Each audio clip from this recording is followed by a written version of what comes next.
कहानी है सारस की शिक्षा। इस कहानी के अंत में आप बताएंगे कि इस कहानी से आपको क्या सीख मिली। चलो शुरू करते हैं। एक गांव के पास एक खेत में सारस पक्षी का एक जोड़ा रहता था। वहीं उनके अंडे थे। अंडे बढ़े और समय पर उनसे बच्चे निकले, लेकिन बच्चों के बड़े होकर उड़ने योग्य होने से पहले ही खेत की फसल पक गई। सारस बड़ी चिंता में पड़े। किसान खेत काटने आवे, इससे पहले ही बच्चों के साथ उसे वहाँ से चले जाना चाहिए, पर बच्चे उड़ सकते नहीं थे।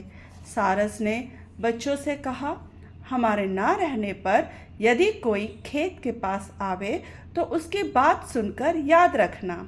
एक दिन जब सारस चारा लेकर शाम को बच्चों के पास लौटा तो बच्चों ने कहा, आज किसान आया था। वह खेत के चारों ओर घूमता रहा। एक दो स्थानों पर खड़े होकर देर तक खेत को घूरता था। वह कहता था कि खेत अब काटने योग्य हो गया। आज चलकर गांव के लोगों से कहूँगा कि वे मेरा खेत कटवा दे। सारस ने कहा, तुम लोग डरो मत, खेत अभी नहीं कटेगा। अभी खेत कटने में देर है। कई दिन पीछे जब एक दिन सारस शाम को बच्चों के पास आया तो बच्चे बहुत घबराए थे। वे कहने लगे, अब हम लोगों को यह खेत झटपट छोड़ देना चाहिए। वह किसान फिर आया था। वह कहता था कि गांव के लोग बड़े स्वार्थी हैं। वे मेरा खेत कटवाने का कोई प्रबंध नहीं करते। कल मैं अपने भाइयों को भेजकर खेत कटवा लूँगा। सारस बच्चों के पास निश्चिंत होकर बैठा और बोला, अभी तो खेत कटता नहीं। 2-4 दिन में तुम लोग ठीक ठाक उड़ने लगोगे। अभी डरने की आवश्यकता नहीं है।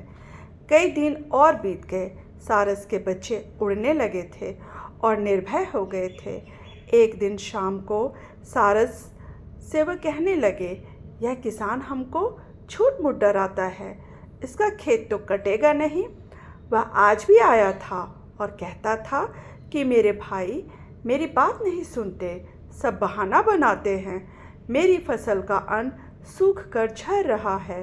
कल बड़े सवेरे मैं आऊँगा और खेत काटूँगा। सारस घबरा कर बोला, चलो जल्दी चलो, अभी अंधेरा नहीं हुआ है। दूसरे स्थान पर उड़ चलो, कल खेत अवश्य कट जाएगा। बच्चे बोले, क्यों? इस बार खेत कट जाएगा, यह कैसे? सारस ने कहा, किसान जब तक गांव वालों और भाइयों के भरोसे था, खेत के कटने की आशा नहीं थी।